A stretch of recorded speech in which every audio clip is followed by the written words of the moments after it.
to run afresh with God's greatness. Number one is, everybody, start with God's forgiveness. Dapat alam mo, pinatawad ka na ng Diyos. Tama? Pangalawa ay, refresh through worship of God. Kanina ba nag-worship kayo sa Lord? Amen. Nawa po hindi tayo napapagod na mag-worship. Paano po yun, Pastor? Hindi ka napapagod na magtaas ng kamay? Hindi ka napapagod na magdasal?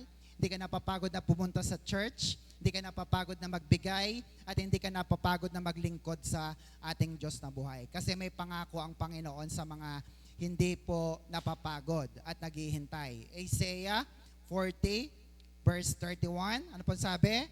But those who trust in the Lord will find new strength. They will soar high on wings like eagles. They will run and not grow weary. Hindi mapapagod.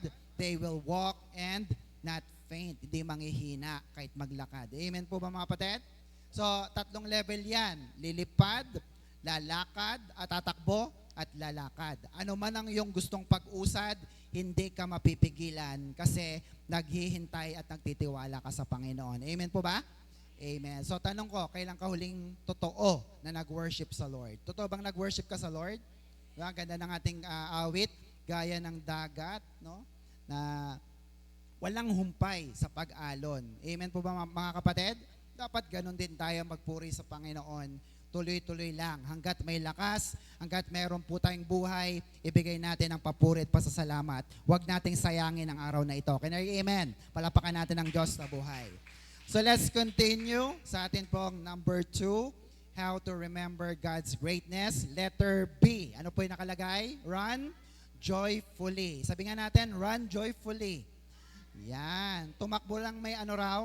Saya or ligaya. Bakit? Psalms 126 verse 3. Ang ganda po. The Lord has done great things for us and we are glad. Hallelujah. Kapag inisip natin yung mga matitinding ginawa ng Diyos sa buhay natin. Meron bang ginawa ang Diyos na matindi? Amen po ba? Yung bang tipong hindi ka nagutom sa buong taon last year? Amen po ba mga kapatid? Na lahat ng anak mo ay nakatapos na or halos lahat ay nakatapos na. Tama? Yung iba naman ay itong matindi. Nakagraduate ang anak mo. Amen po ba? Nakagraduate ka, kapatid. Di ba? Hirap tayo sa tuition, hirap tayo sa pamasahe, pero sa wakas, nakagraduate. Matindi yon. Tama ba mga kapatid? Meron namang yung iba ay nagkaroon ng sariling negosyo. Tama? Nagkaroon ng sasakyan. Nagkaroon ng karagdagang sasakyan. Amen? May mga magandang bagay na ginawa sa kanilang Diyos. Nagkaroon sila ng magagandang trabaho. Amen po ba? Matindi yun. O kaya naman ay simpleng nagbago na ang asawa mo. Okay ba yun sa iyo? Amen. Thank you Lord, nagbago din. Hallelujah. Amen? Kasi dati hindi nag-church pero ngayon siya po ay nag-church na at sumasama na sa Panginoon. Amen po ba? At matindi rin ba na meron kang mabait na biyanan? Hindi na-appreciate yon? O kaya naman mabait ang kapitbahay mo. Okay po ba yun sa inyo? Amen. Kasi hindi ka na inaagawan ng parking, no? Nagpapaalam pag kukuha ng malunggay. Nandiyan po ba kayo mga kapatid? So dapat mo itong ikatuwa at ikasaya. Can you hear amen? Amen po ba? So the question is this. Next. Why do we need to run joyfully? Pastor, bakit ba natin kailangan tumakbo ng mayroong kasiyahan? Yan yung iniwan natin last time. And what is our answer, everybody? Because it is one source of blessing. Gusto niyo ba ng blessing? Ayan po. Pwede kang tumakbo na ikaw pa rin ay kahit nahihirapan, nakangiti, masaya. Kasi nga, pag ginawa mo ito, pagpapala ang darating sa buhay natin. Can you amen? Amen po ba? So let's look at the biblical formula towards blessing. Tingnan niyo po ito ha. Saan po nagsimula? Ang pagsisimula po ay nasa God's presence. Sabi nga natin, God's presence. Yan. Ano ang ibinibigay ng God's presence? It brings joy. Tama? Ano yung kasunod? Joy brings strength. No? Pag masaya ka, meron kang lakas. Nehemiah 8:10 yan. And strength brings what? Blessing. Proverbs 14:4. Kaya kapag wala po yung isa sa tatlo po na yan, walang blessing. Walang God's presence, Walang joy, walang strength, walang pagpapala. Tama po ba mga kapatid?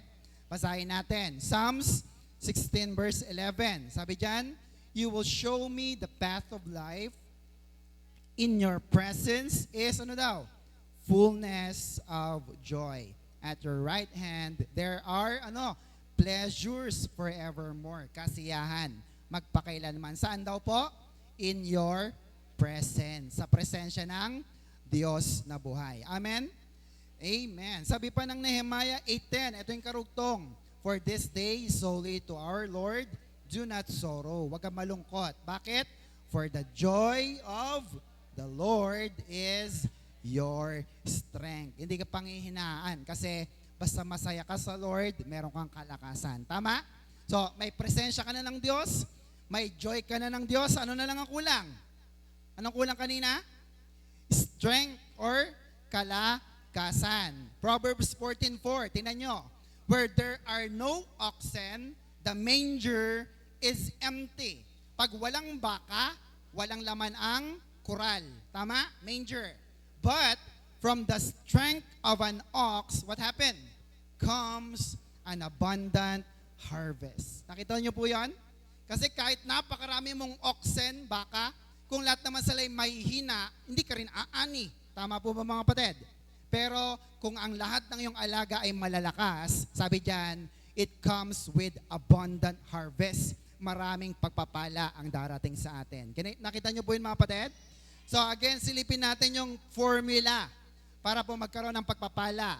God's presence is equal to joy, and joy is equal to strength, and strength is equal to blessing. Hallelujah. Palakpakan naman natin ang Diyos na buhay. Amen po ba mga kapatid?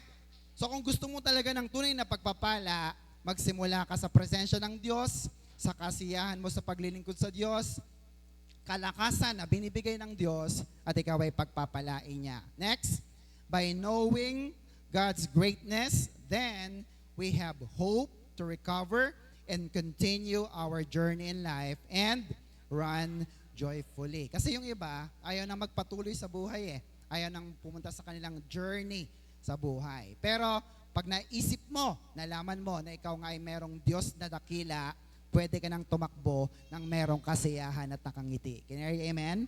Amen. So let's look at this. How to run joyfully. There are two practical principles. Sulat po natin yan. Ano po yung number 1? Everybody, appreciate what God has done. Sabi nga natin, appreciate. Amen. Kayo po ba ina-appreciate nyo yung mga binibigay ng Diyos sa inyo? Yung binibigay ng mga tao sa inyo? Amen po ba? Dapat bang i-appreciate yung mga magagandang bagay na binibigay sa atin? Yes. Psalms 126 verse 3. Look at this, Tagalog ha. "Ginawan tayo ng Panginoon ng mga dakilang bagay na siyang ating ikinatutuwa." Amen po ba? So, napakaganda po nun. May ginawa ang Diyos sa iyo, kaya ka natutuwa. Tama po ba? Amen? Nung hindi ka pa Christian, siyempre, alam mo na hindi ka connected kay Lord. Kaya ang akala mo, lahat ng papapala ay galing lang sa iyong sariling lakas. Tama?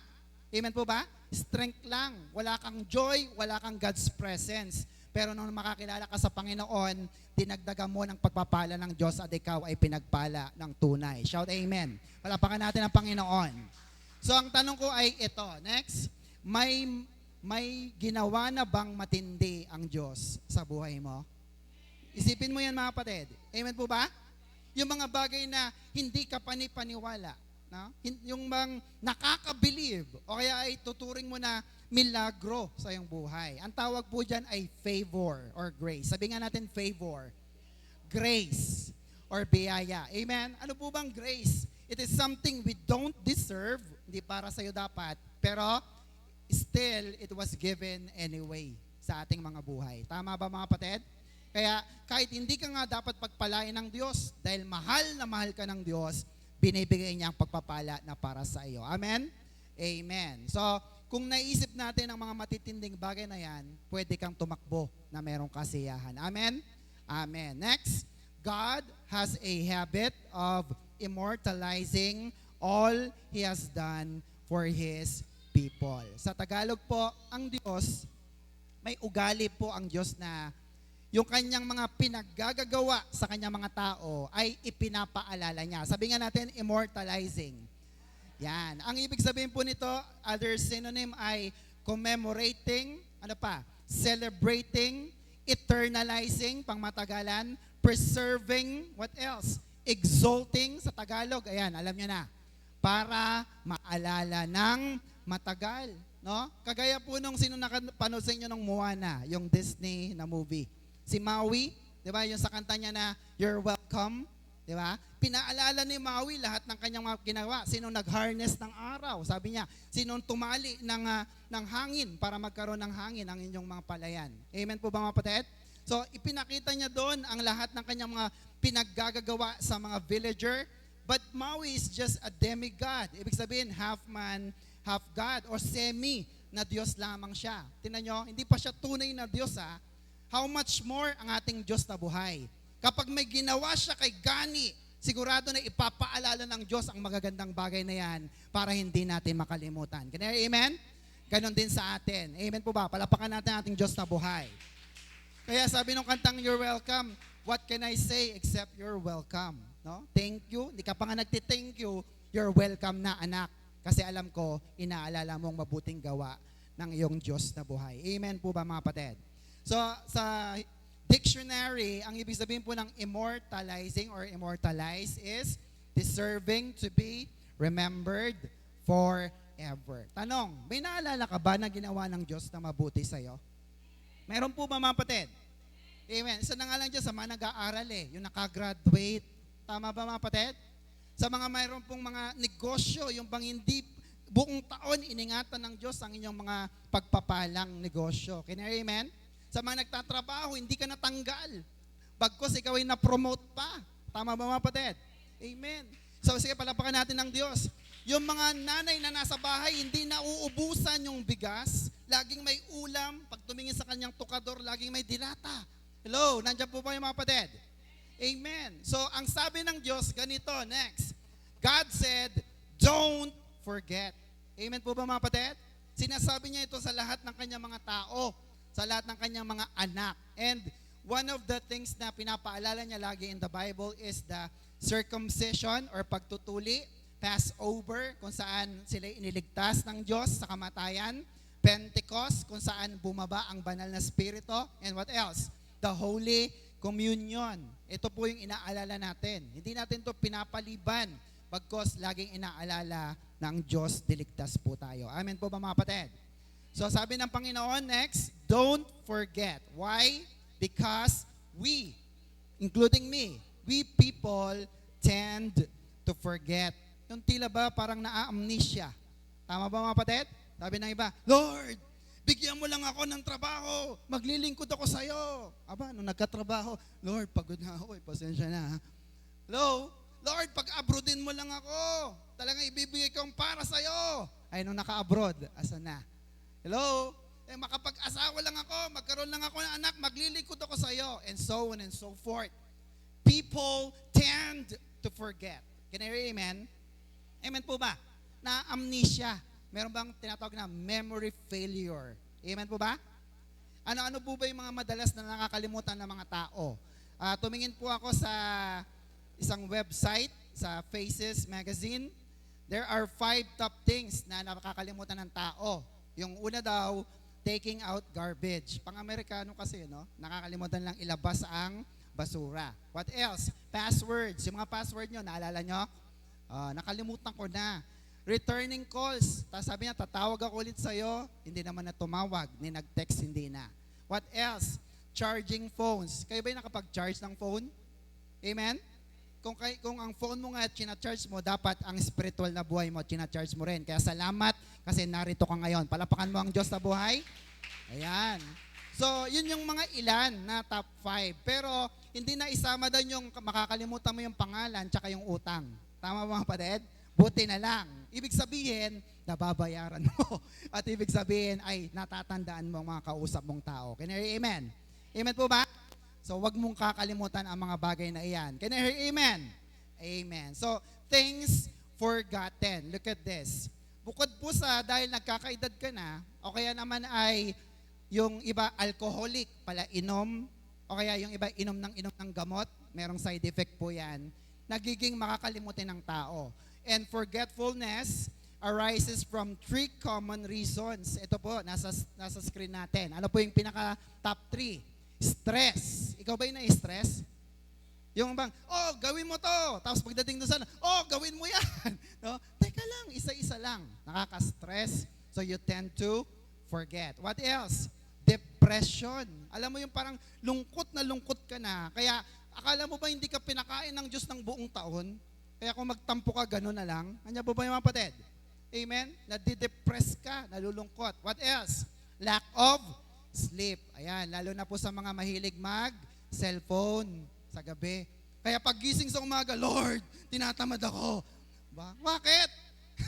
Kasi walang tulog. May kasabihan po kami nung ako'y nasa call center, hindi baling walang tulog, basta wag lang walang gising. Tama mga kapatid? At okay lang magpuyat, basta okay lang na magpuyat, ang malaga, gumising ka pa rin ng on time. Are you with me mga kapatid?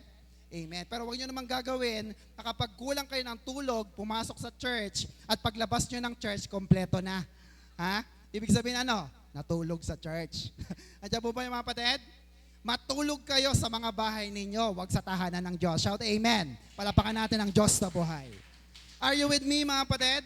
Amen. Now, bakit po itong tatlo na to ay top 3? Stress, depression, lack of sleep. Kasi affected ang ating isip. Ano bang laging nag-aalala? Ang ating isip. Amen po mga kapatid.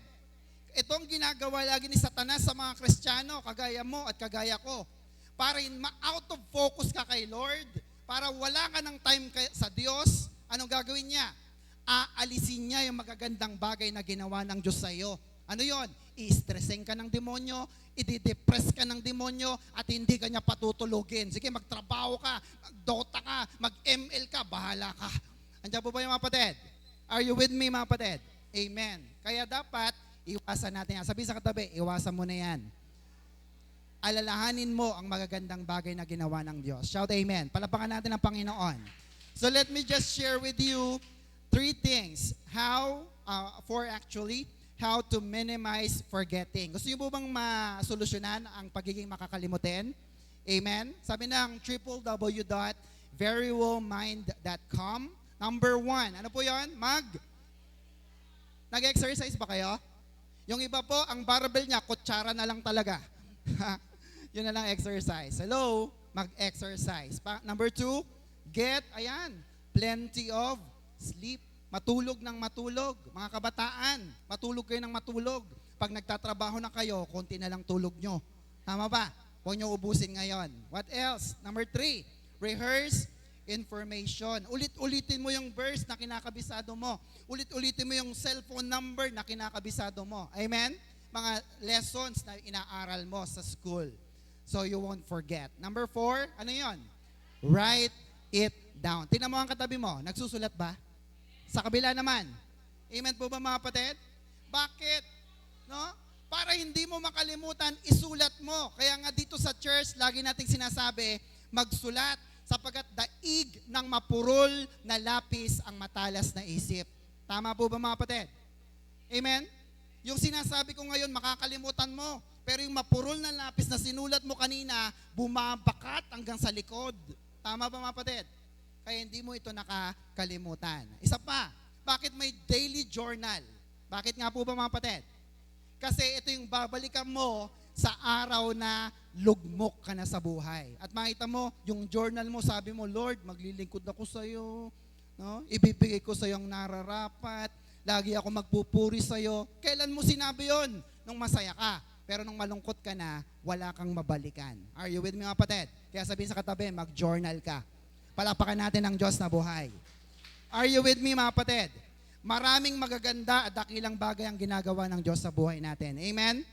Amen. Madalas po ang tao ay nakakalimot, lalo na kapag siya'y umaangat na sa buhay. Tama ba? Ulitin ko. Madalas ang tao nakakalimot kapag siya'y umaangat na sa buhay. Tama? Pwesto sa lipunan. Nagiging sikat ka na, mayaman na. Pero ano pong sabi ng Proverbs 21? Everybody, the king's heart is in the hand of the Lord. He directs it like a water course wherever He pleases. Sa Tagalog, hawak ng Diyos ang puso ng isang hari. Sino bang hari? Pinakamataas ang hari, pinakamakapangyarihan, at pinakamayaman. Matalino, if you will. Amen po mga kapatid? Pero ang sabi ng verse, hawak ng Diyos ang kapalaran niya. Tama ba mga kapatid? Amen po? Ganon din tayo, lalo na. Sabi ng Daniel chapter 2:21, Tagalog, at kaniyang binabago ang mga panahon at ang mga kapanahunan. Look at this. Siya'y nag-aalis ng mga hari at naglalagay ng mga hari. Siya'y nagbibigay ng karunungan sa mga marunong at kaalaman sa nakakaalam ng unawa. So, kung matatag ka ngayon, malakas ka ngayon, mayaman ka ngayon, kaiingat po tayo. Amen po ba mga kapatid? Baka sa susunod, wala ka na sa pwesto. Tama? Kasi sabi ng Diyos, siya ang naglalagay at siya rin ang nag-aalis. Are you with me mga kapatid? Amen po ba? Huwag makakalimot sa ginawa ng Diyos sa ating mga buhay. Psalms 46 verse 10, one of my favorite verse. Be still. Sabihin sa katabi, be still. Tagalog po niyan, kalma lang. No? Huwag kang maratel, huwag kang mag-alala, kalma lang. Be still and know that I am God. Amen? I will be exalted among the nations. I will be exalted in the earth. Alam mo na may Diyos ka eh. Tama ba? Kaya minsan ang tao, natataranta talaga siya, Lord, wala na kaming pambayad. Lord, wala na kaming pambili. Lord, saan kami kukuha? Nakalimutang tumawag sa taas. Tama ba mga kapatid? If you take this verse seriously, be still and know that you have a powerful, rich, and loving God. Can I hear amen? Palapakan natin ating Diyos na buhay. Hallelujah. Nandiyan pa po ba kayo mga kapatid? Amen.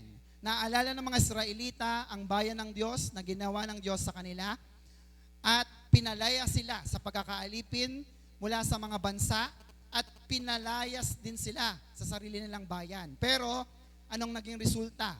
Psalms 126 verse 1 to 2. Sabi diyan, when the Lord restored His exiles to Jerusalem, it was like a dream.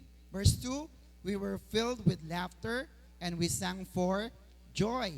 And the other nations said, ano po sabi? Everybody, what amazing things the Lord has done for us. Amen?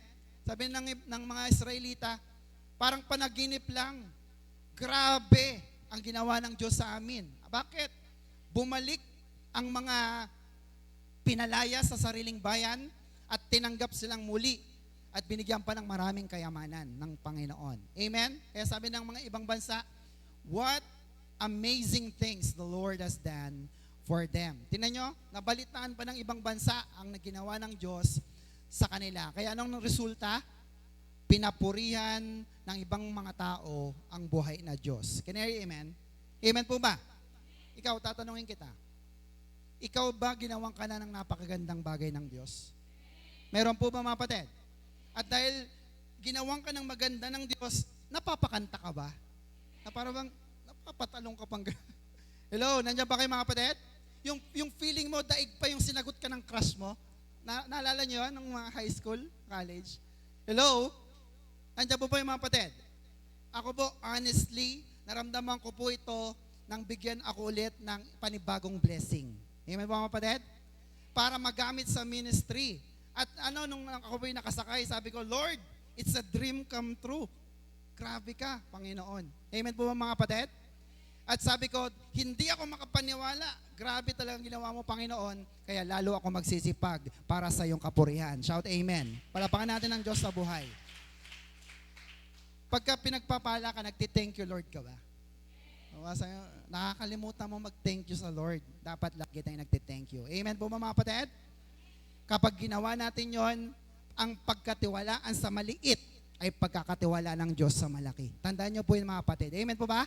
Hingi ka ng hingi ng milyon, yung libungan di mo mapangasiwaan. Brothers and sisters, magtiyaga ka. Maging katiwa-tiwala ka sa maliit at ibibigay ng Diyos ang iyong dream pagka ito'y panahon na ayon sa kanyang kalooban. Shout amen. Palapakan natin ang Diyos na buhay. Are you with me mga kapatid? Amen. So, let's look at this, how to appreciate what God has done. No? So, sagutin natin yung tanong na how or papaano. Letter A. Ano po yung letter A, everybody?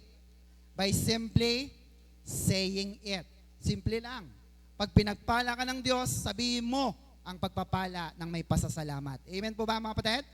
Uy, may bago kang thank you, Lord. Pinahiram lang sa akin yan ni Lord. Amen po, mga kapatid? Hello?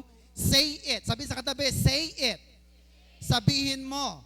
Psalm 71 verse 17, since my youth, O God, you have taught me, and to this day, I declare your marvelous deeds. Wow. Sabi ng salmista, dinideklara ko ang pagpapala ng Diyos sa aking buhay. Can I amen? Amen po ba? Amen. Huwag mong itatago yung ginawa ng Diyos na maganda sa'yo. Bakit? Pag ito'y pinagsabi mo, mapapapurihan ng Diyos. Tama ba, mga kapatid? Amen. John 1 verse 41. The first thing Andrew did was to what? Find his brother Simon and tell him. No? Hinanap niya ang kanyang kapatid na si Simon Pedro. Sinabi niya, anong sabi niya? We have found Messiah. That is Christ. Amen? Ikaw ba nung nakita mo si Kristo, pinagsabi mo sa iyong kapamilya? Sa iyong kapatid? Sa iyong kapitbahay? Sa iyong mga kakaklase? Ang mga katrabaho? Ipagsabi mo si Kristo. Amen? Kagaya ng ginawa ni Andrew. John 2 verse 28, then leaving her water jar, this is about the Samaritan woman. The woman went back to the town and, look at this, said to the people, come, see a man who told me everything I ever did. Could this be the Christ? No? Yung babae, no, ma-encounter niya si Jesus doon sa Jacob's Well, nagtatatakbo siya papunta ng lugar nila at ipinagsabi niya. Ang sabi niya, tingnan nyo, nakita ko ang Mesiyas. Amen po, mga kapatid? Nakita ko ang pagkilos ng Diyos sa aking buhay. Say it. Next, letter B, by openly showing it. Sige nga po, pakibasa natin. By openly showing it. Very good, student. Salamat po. Luke 19 verse 8. Ipakita mo ang mga pagpapala ng Diyos sa iyo. But Zacchaeus stood up and said to the Lord, look, Lord, here and now I give half of my possession to the poor, and if I have cheated anybody out of nothing, no? Pag may nadaya man ako sa anumang paraan, I will pay back, ilan daw? 4 times the amount. Amen po ba, mga kapatid? Ito ay nang ma-encounter ni Zacchaeus si Jesus. Nagbago kagad ang kanyang pananaw sa buhay bilang isang negosyante. At ang sabi niya, Lord, kung may nadaya man ako, ibabalik ko ng 4 na beses yung mga nadaya ko. Are you with me, mga kapatid? Amen? Show it. Hindi lang basta sasabihin, ipakita natin. Amen? Mark 14 verse 3. While he was in Bethany, reclining at the table in the home of a man known as Simon the leper, a woman came with an alabaster jar of very expensive perfume made of pure nard. Look at what happened. She broke the jar, binasag niya yung palayok, and poured the perfume on his head. Ito po yung babae na may dalang napakamahal na pabango. Ang halaga ng pabango ay sahod ng isang tao sa buong taon, sabi ng mga scholar. Pero anong ginawa niya? Pinakita niya ang pagmamahal niya sa Panginoong Hesus. Binasag niya ang alkansya. Hello? At ibinigay niya, ibinuhos niya sa paanan ng Diyos ang mga pagpapala na yan. Bakit? Gusto niyang ipakita na mahal niya ang Diyos. Shout amen. Amen. Are you with me, mga kapatid? Amen. Next, number 2. Anticipate what God will do. Paano tayo tatakbo ng may kasiyahan? Number 1, appreciate mo. Pangalawa, yan o? Anticipate what God will do. May ginawa na bang Diyos? Yes. Number 2, may gagawin pa bang maganda ang Diyos sa iyo? Ako naniniwala may maganda pang gagawin ng Diyos sa buhay ko. Can I hear amen? Kayo, may gagawin pa bang Diyos? So what do we do? Anticipate. Amen po ba? Sa Tagalog ng anticipate ay ano? Asahan. Umaasa ba kayo? Pagpapalain kayo ng Diyos? Ngayong taon na to, umaasa ka ba na maraming pagpapalang darating sa'yo? Pumalakpak nga po ang lahat ng umaasa na pagpapalain siya ngayong 2024. Amen po ba?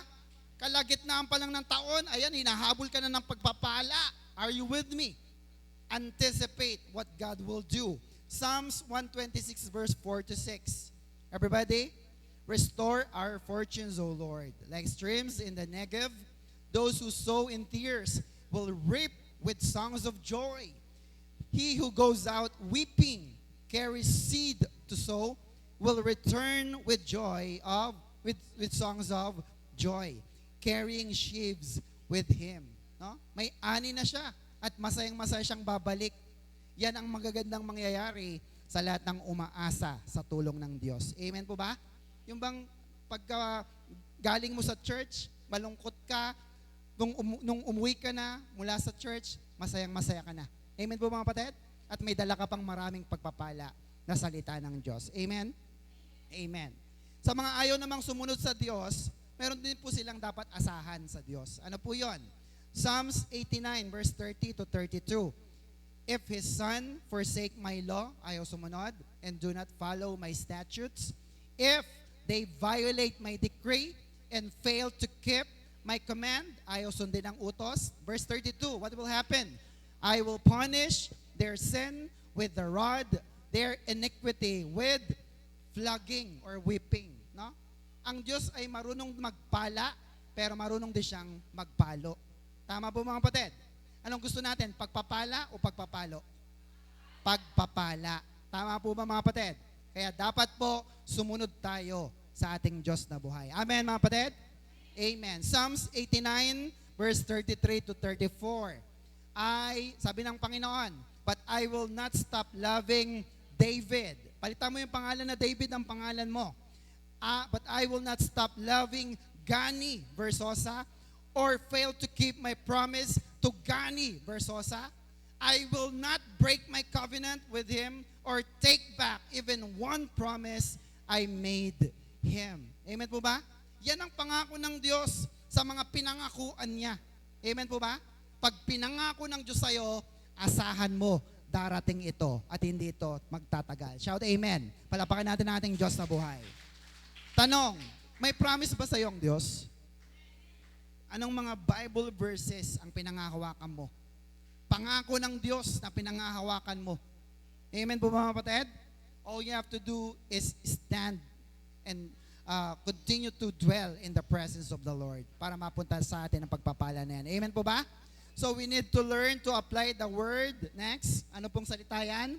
Anticipation. Sabi nga natin, anticipation. Yan. Ano po yung anticipation? It is the electricity of childhood. Lahat naman tayo dumaan sa pagkabata. Tama ba? Tama po mga kapatid? O, sabi ng nanay mo nung nasa simbahan kayo, Nak, Nak, huwag kang maingay ha. Pagkatapos ng church, magja-Jollibee tayo. Anong gagawin ng bata? Tatahimik talaga yan. Kinikilig pa. Iniisip niya na yung Sunday, yung Chicken Joy. Amen mga kapatid? Same with us na anak ng Diyos. Tama po mga kapatid? May pinangako ang Diyos sa'yo, Nak, ngayong taon, ibibigay ko sa yung bagong sasakyan mo. Uy, grabe. Kinikilig-kilig pa. Are you with me mga kapatid? Nak, yung talagang pinapangarap mong panalangin, ibibigay ko sa iyo ngayong taon ding ito. What? Are you with me mga kapatid? So, tayong mga anak ng Diyos, kinikilig, parang kinikiliti. It is the electricity of childhood. Anticipate. Can you hear amen? Amen po ba? Ikaw ba'y kinikilig pa sa Diyos? Meron ka ba bang inaasahan sa Diyos? Meron. So, question is, what to anticipate? Pastor, ano po bang dapat naming asahan? Number 1, next, restoration of, what is that? Blessing. Everybody, number 1, restoration of blessing. Tanong, marami bang blessing ang nawala sa iyo ngayong taon? Hello? Ninakawan ka ba ng kaaway? Hello? Ninakawan ba ng kaaway ang iyong kalusugan? Ang iyong joy sa buhay at sa ministry? Brothers and sisters, God can restore your joy and your blessing. Amen po mga kapatid? Psalms 126 verse 4. Ano sabi ng salmista? Restore our fortune, O Lord, like streams in the Negev. Ang Negev po ay disyerto in the southern Israel. From the root word, dry land. Pag sinabing Negev, it sounds like negative. Negative. Amen mga kapatid? Na ibig sabihin ba, maraming dumating sa buhay natin na negatibo kahit sa kalagitnaan pa lang ng taon na ito, pero sabi ng kanta, God will make a way. Amen? Where there seems to be no way. He works in ways we cannot see. He will make a way for me. He will be my God. Hold me closely to His side. With love and strength for each new day, God will make a way. He will make a way. Amen po ba? Merong isang part doon, by the rivers in the desert will I see. Amen po ba? Espesyalista ang Diyos sa mga imposible. Kayang lagyan ng Diyos ng ilog kahit sa gitna ng desyerto. Can you hear amen? Kayang bigyan ng Diyos ng pera ang pitaka mo kahit butas na. Can you hear amen? Kaya niyang patapusin ang mga anak mo kahit tinatamad mag-aral. All you have to do is go through the presence of the Lord and fight your Negev in life. Shout amen. Palapakan natin ang Diyos na buhay. Amen po ba mga kapatid? Yung mga negatibo, mga negative na yan, itaboy mo sa iyong buhay. Amen po ba? Pagpapala, Lord, darating sa akin. Lahat ng pinapanalangin ko, Lord, mangyayari sa akin. Mas maganda po yan na pinaniniwalaan. Shout amen. Palapakan natin ating Diyos na buhay. Are you with me mga kapatid? Ang Negev ay disyerto, pero ang disyerto hindi po laging negative yan. Amen po mga kapatid? Ako po ay nag-Saudi. At pagka sinabing Saudi, desert po yan. Pero sa amin po, pag nagpunta ka roon, trabaho. Tama ba mga kapatid?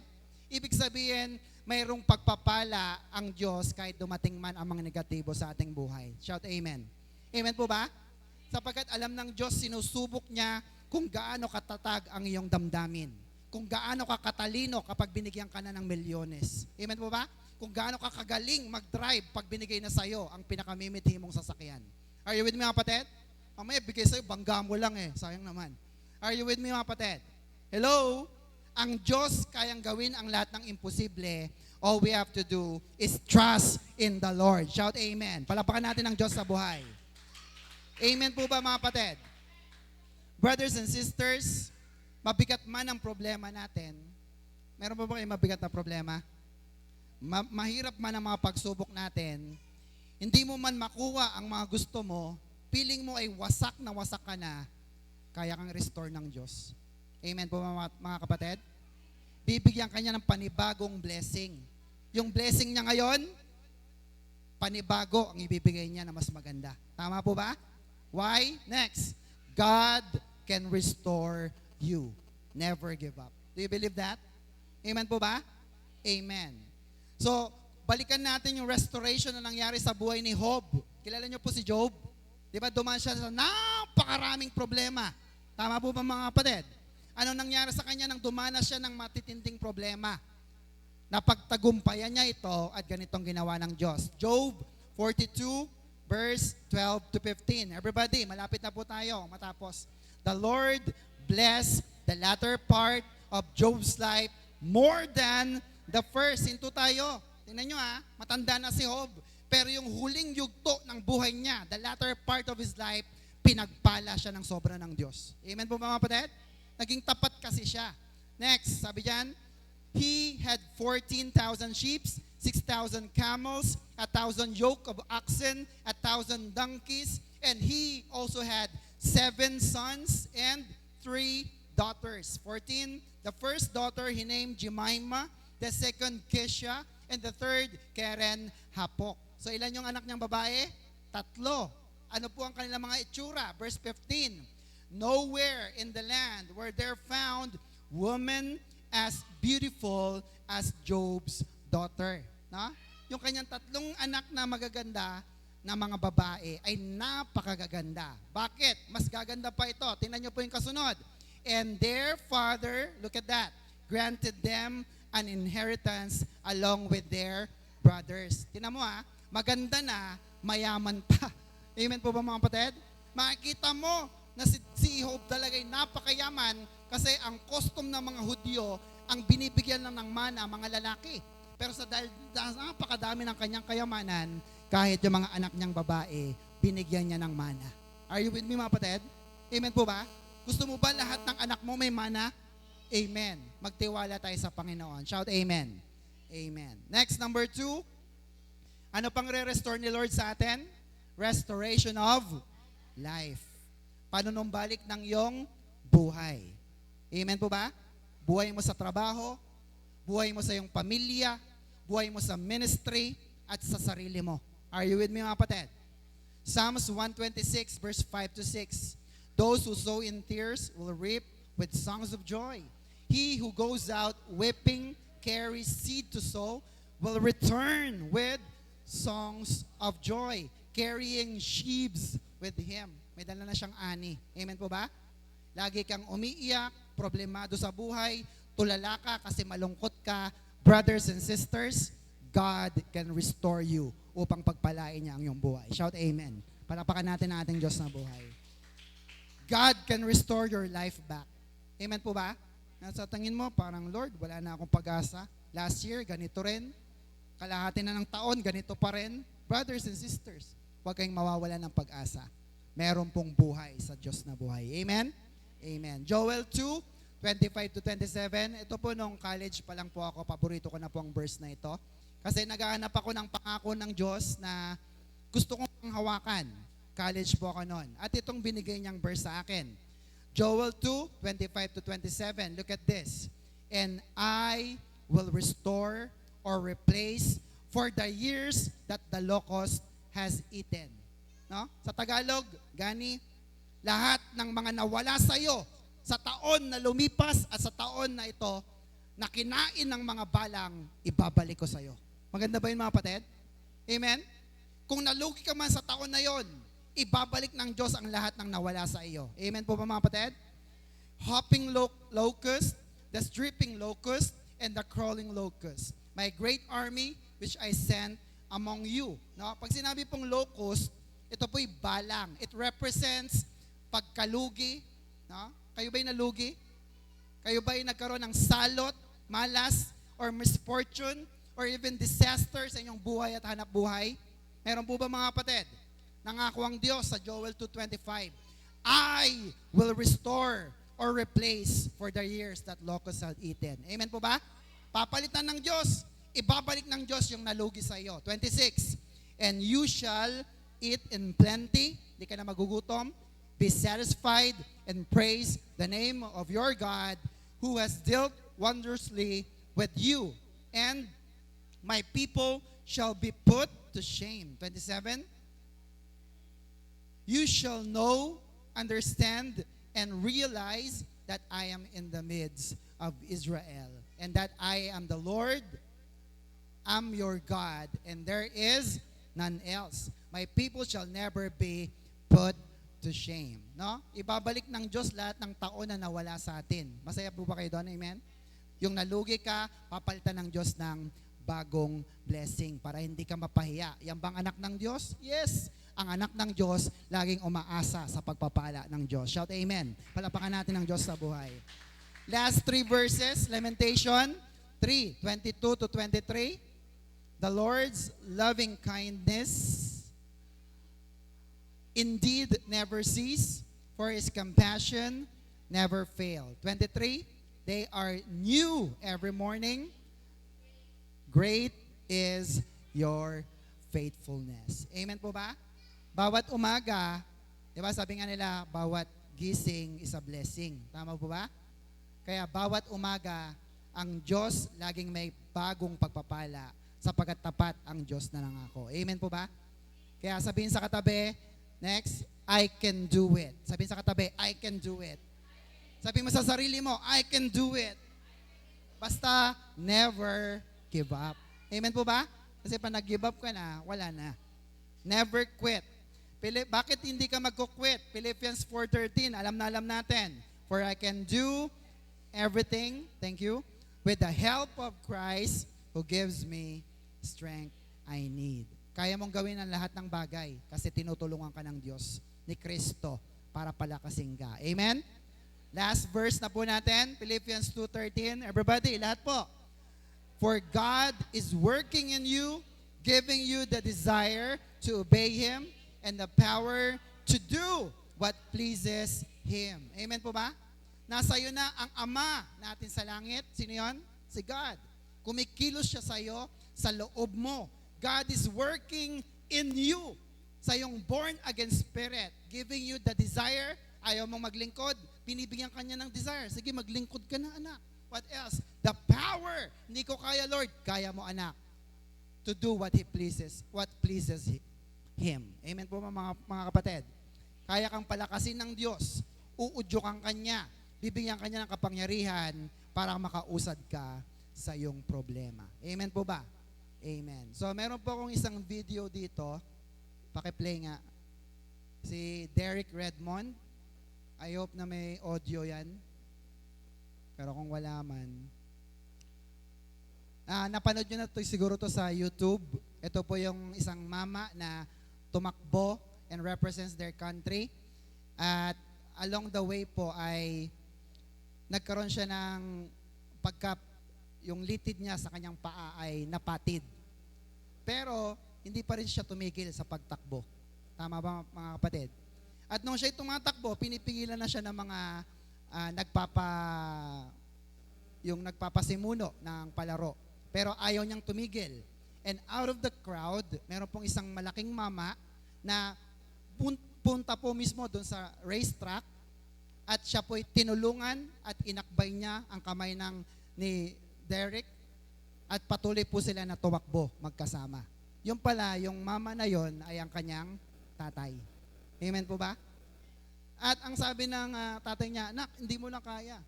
Pero sabi niya, no dad, tatapusin ko ito. Kasi I represent my country. Sabi niya ganon. At pagkatapos nga, ngayon, kung ito talagang gagawin mo, tatakbo tayo ng sabay. Hindi kita iiwan. Amen po ba mga kapatid? Amen.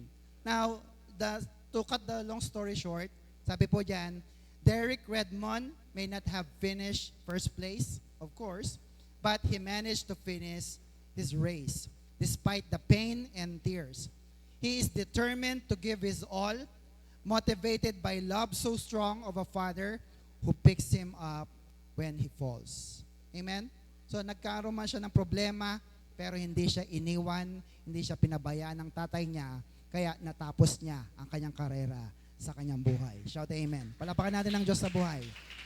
Ikaw kapatid, lugmok ka na ba? Problemado ka na ba? God can pick you up. God can restore you. Amen? We have a loving Father. Kaya sabi mo, Lord, hindi ko na kaya. Pero sinasabi ng Diyos, anak, kung hindi mo na kaya, pero gusto mo pang magpatuloy, sasamahan kita hanggang matapos ang iyong buhay. Can you hear amen? Sige nga, tayo tayong lahat mga kapatid. May natutunan po pa tayo. So next to be continued, what to do when you're running on empty.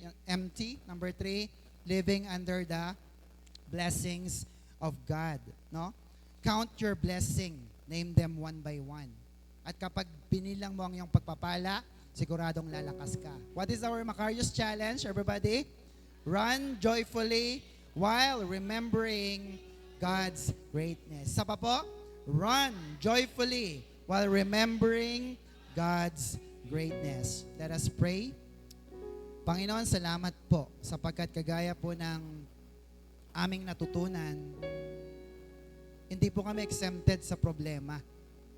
Hindi kami exempted sa mga pagsubok ng buhay. Kristiyano man o hindi, nakakaranas po nito. Pero ang maganda po, Panginoon, sa tuwing kami po'y nadarapa, sa tuwing kami nasasaktan, sa mga panahon na sa tingin namin ay mag-isa na lang kami, nandiyan ka para sa amin, Panginoon. Kaya Lord, lagi mong ipaalala sa aming makakalimutin na isip ang mga magagandang bagay na ginawa mo sa amin, Panginoon. mula nang kami ipanganak, makatapos ng pag-aaral, makapagtrabaho, magkaroon ng pamilya. And right now, we are in your ministry. We are serving the King of Kings, the Lord of Lords. Panginoon, dalangin po namin na huwag naming sayangin ang pagkakataon na ginagamit mo po kami, O Diyos. Na hindi namin gamiting dahilan ang anumang kahinaan o problema para talikuran ka, Panginoon. Pagkos sa mga pagsubok naming nararanasan, lagi ka naming hanapin. At kagaya po ng ama ng isang mananakbo na ito, na si Derek Redmond, sinamahan mo siya hanggang sa matapos po ang karera ng kanyang buhay. Lord, ganun din po kami. Ikaw ang tapat na nangako, Hebrews 13:5, hindi mo kami iiwan, hindi mo kami pababayaan. And that is all we need in this life, Lord. Pangako mo, pangahawakan namin, na anuman mangyari sa buhay namin, sa'yo lang kami magtitiwala. At magpapatuloy kaming tatakbo, maglilingkod para sa iyong kapurihan. Ito po ang aming samot panalangin na may pasasalamat. In Jesus' name we pray. And everybody will say, Amen. Amen. Hallelujah. Ano po ulit ang ating Macarius Challenge? Everybody, run joyfully while remembering God's greatness. To God be the glory. Are you blessed? Super. So kung kayo po'y na-bless, ay pagpalain naman po natin ang ating Panginoon at ang kanyang gawain. Let's proceed with our grace giving.